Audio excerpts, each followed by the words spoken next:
YouTube, how's it going? The Goat House is back. After the Patriots-Rams Thursday night football game, I'm here to give you my takeaways. Like we do for every Thursday game, we do these videos on Friday. Then we recap all the Sunday games every Monday. Plenty of predictions across the channel, including score predictions and power rankings. We got draft coverage. We got free agency coverage. So if you're new, please subscribe to the channel. This should be a pretty quick one. Pretty straightforward stuff. The Rams dominated the game. So I got some takeaways for both teams, thoughts going forward. Follow our Twitter. That's a must-follow. Constant NFL talk. Player of the week polls you guys vote for. Talking during live games. It's a must-follow there. We have an Instagram, podcast, Patreon link down below for those. Please subscribe. We much appreciate it. You see underneath me the Sided app. Very cool app we're partnered with. There's links down below. We have a page on there. Please follow us. We post debates. You guys get involved. It's just like the comment section on YouTube. You guys get involved there, and you actually earn points and can win Amazon gift cards. So pretty cool. Check it out. We have a Patreon, a whole bunch of bonus content on there. A lot of you signing up. Appreciate you very much. A whole bunch of NFL, college football content every single week. So the Patriots-Rams game, 24-3. The Rams dominated it from the start, and you guys see why I've been hyping this team up for most of this year. I'm a little disappointed I was not as high on them in the offseason, honestly, but quite a few way earlier in the season, I started kind of getting on them, but it was hard to trust them fully because, they're kind of back and forth. But now, it really feels like they're getting better. They got a problem with Shanahan and the Niners still, but no worries for now, I suppose, unless the Niners, they got to see them in a big-time playoff game. But love the Rams team mainly because the balance of the team, the defense is, I've been calling it the number 2 defense in football, but I'm getting ready to call it the best defense in football. I love this defense, well-coached defense, and it's a completely balanced team. But within this game, it's just kind of odd because I usually have positives, negatives for every team, but I only have just a few positive takeaways for the Rams. It was a pretty straightforward game. Cam Akers, absolute stud. That's the running back one. I like Darrell Henderson too, but Cam Akers is more of that all-around back. Darrell Henderson's, kind of that home runs, shifty guy. Can catch the ball. He's solid too. They're fine if he's the starting back in their backfield, but Akers looks legit. It was really good to see him kind of get the full load. He's kind of been getting that here and there. I think him and Henderson split some carries 2 weeks ago, and Akers had the bigger day. Last week, Akers got more of the load. Now this week, we really get to see it. And it's good to see him because watching all that tape on him at Florida State, doing the draft coverage for the 2020 draft, I mean, he was hit in the backfield more than any other prospect, maybe more than any other prospect in years. So it was good to see him kind of get going. He's the combination of athleticism and he's physical, can break tackles and can catch the ball as well. The vision looks good. He did have one play. He was pretty mad at himself. He did one extra cut when it was probably unnecessary. He actually had a lane. He might have been gone on that, but it's just a young guy, getting better here. And it's almost good to see that he kind of got on himself about that. But I got to credit the offensive line. They were giving Akers some big holes. Whitworth went down. Last year, this offensive line was a disaster. It went from, when I say first to worst, I don't actually mean number 1 to number 32, but in the ballpark, from 2 years ago to last year, it kind of went from close to first to close to worst. It was pretty bad. And this year I expected to be, not as bad because they kind of got their guys set, another year. But still on the bad side. I did not expect it to be, solid. Now Whitworth goes down, but they're playing very well. And I think last year it's a lot of shifting guys around. They add Corbett last year. They had random guys in and out. This guy playing center, this guy playing guard. They're moving guys around like crazy. So now it's kind of set. I know they lose Whitworth. But I got to credit the coaching in the scheme. And I kind of said that in the past, and I think that kind of is an example that I think with offensive line units, it's about the unit. It's not about one or two big names. I don't think everyone's after the big names for the most part. I think it's mainly coaching and scheme, that makes the job easier for the offensive line. And it just seems like whatever guys certain teams get, they're going to be good, and some teams that just struggle to develop offensive line or coach them with maybe their schemes a little harder, they end up somewhat failing. So, you have to credit. You credit the players. They're playing fantastic, better than expected unit, but I think a lot of it's coaching in the scheme.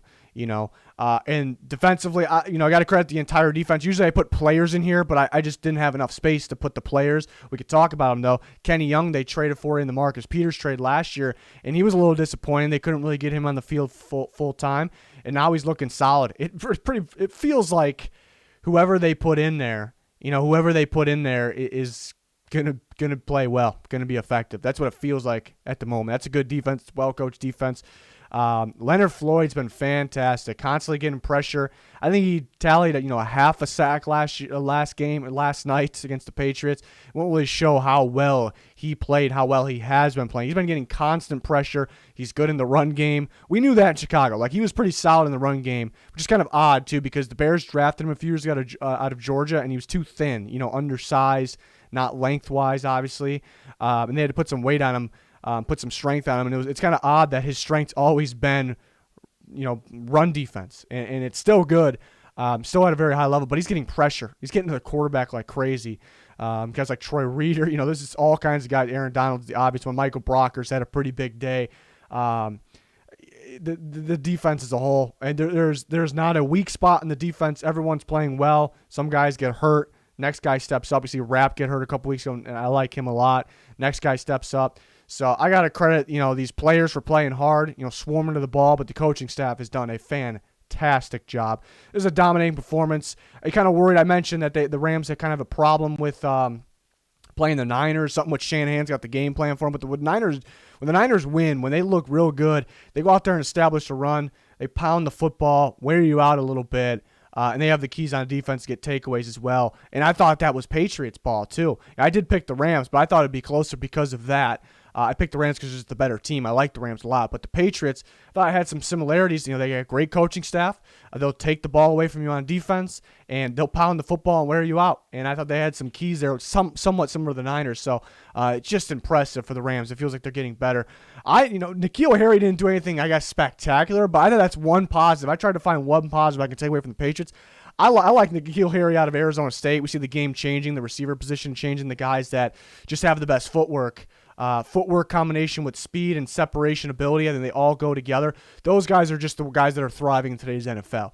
It really doesn't matter if you can body somebody, throw somebody off you, outpower somebody anymore like it used to. So N'Keal Harry kind of fits along the old school lines, but I still think he can play, and he kind of showed that today, last night. That Cam just throwing the ball up to him. He comes down and makes a great grab, along the sideline. There was one down the middle of the field on third down. It was a bad throw. He went up and caught it. He's got hands. He's got strong hands. He's a strong guy. He can block. You see that? But I think he'd be more big play ability. I wish he was a little quicker. Wish he can get more separation, but that doesn't mean he can catch the ball. He's a contested catch artist. He's a guy you can get the ball to in the backfield even. He's almost built like a running back. They missed a either pass interference or holding on the Rams at one point. I think it was Troy Hill. N'Keal Harry went deep, and he actually had a couple steps, maybe a step or two on Troy Hill, and Troy Hill kind of reached over to grab him, and I think Harry would have got to that ball and scored. It wasn't a bad ball by Cam, so I thought he had a pretty good game. I think he's pretty promising. I think people are writing him off too early. I think if he was in, I guess somewhat of a similar body to DK Metcalf. DK is a freak. He's way faster, a little longer too, maybe. A little more athletic, obviously, a lot more athletic, perhaps. N'Keal Harry's pretty athletic when you give him the ball behind the backfield. But my point is, if N'Keal Harry had DK Metcalf's role on the Seahawks with Russell Wilson, I'm not saying he'd be as good as DK Metcalf is right now. That guy's insane, one of the best receivers in football. But I think we'd be talking about N'Keal Harry a lot more than we are right now. So, maybe not. I guess I guess when they drafted him, they viewed him in Tom Brady's system in the future. Harry was hurt in the beginning of last year, so we didn't get the best view of that, but I still like N'Keal Harry. That's probably the only positive. Harris got some chunk of yards, but other than that, passing game was pretty terrible. Cam did not play good. Even Stidham's, coming in. I know getting thrown into a bad situation, but some people would consider it garbage time. I don't like using that, but yeah, I didn't like what I saw from Stidham, the footwork, and the offensive line. I should have put the offensive line up here. I guess that goes into the passing game. The passing game as a whole, coaching staff, the quarterback, the offensive line. Offensive line played pretty bad. I don't know if it was coaching problems or offense. I don't know whose decision it is to pick up double teams. I think that's something you have to decide on the fly. So I think that's more players, but I guess coaching, what they're taught to do, when to do it. kind of plays a part as well. But I thought they were doubling the wrong people at times. So we can blame the players a little bit and the coaching a little bit. So Cam and Stidham didn't have too much opportunity there with constant pressure in their face. There was times where Cam did the right thing and kind of got outside the pocket, and it would kind of go unnoticed that he did a good job on those plays. Stidham was just very stubborn not to do that. He was kind of taking sacks, backing into sacks. The footwork was not good. So small sample size, but I've not liked what I've seen from Stidham. I thought he could do a little more, but the offense line sure didn't help him. But they didn't trust the pass game at all. They don't trust Cam Newton at all. I mean, he hasn't really thrown the ball well, but we haven't really seen him. Like I said, he had that ball that go unnoticed in N'Keal Harry. He had a couple catches, receptions to N'Keal Harry there. Doesn't have Julian Edelman. So, I mean, there could be a little more there's going to have to be a little more trust. It kind of sums up what the Patriots coaching staff's thought process on Cam Newton and their team. I don't know if they expect to go anywhere. I know they're a very confident bunch, but they're a realistic bunch as well. There's just not a lot of trust. I think there needs to be more trust. I don't want them to force things that really aren't going to work, but there needs to be more trust. Because like I said, there's times where they can make big plays down the field. Red zone game isn't too great. Play calling's not too great.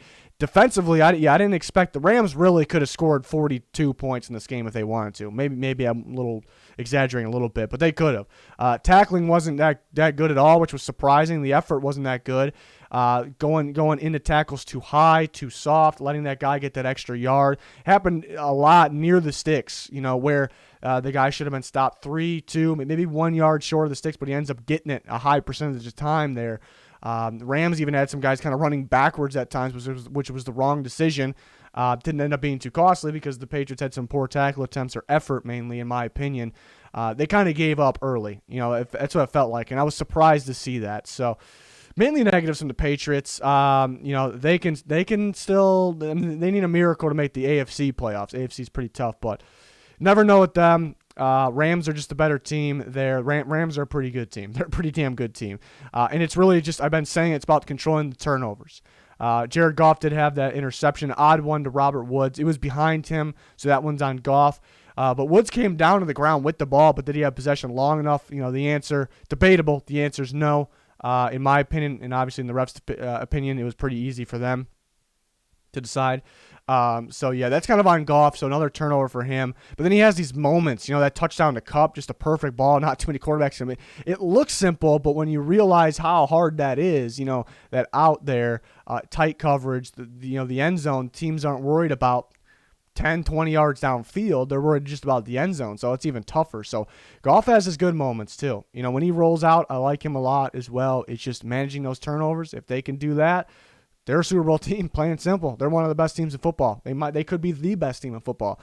Easier said than done with managing the turnovers, but they're going to make some noise in the NFC. Just got to stay consistent. But hell of a game for the Rams. Disappointing for the Patriots. Overall, if you're a Rams fan, that was a hell of a game. But for me as a football fan, I guess it's good to see that I was right to like the Rams, but overall it wasn't the best game. It wasn't the best game. Not the most exciting game for one team, I suppose it was. But, yeah, we're back with all kinds of videos like this, weekly predictions, a lot more. Follow us on Twitter, smash that like button, subscribe to the channel, turn notifications on so you don't miss a thing. Check out those links in the comments and descriptions. A lot going on there. You guys will enjoy all of that, all those different pages. It's going to do it for this one, though. Thanks for watching. Goodbye.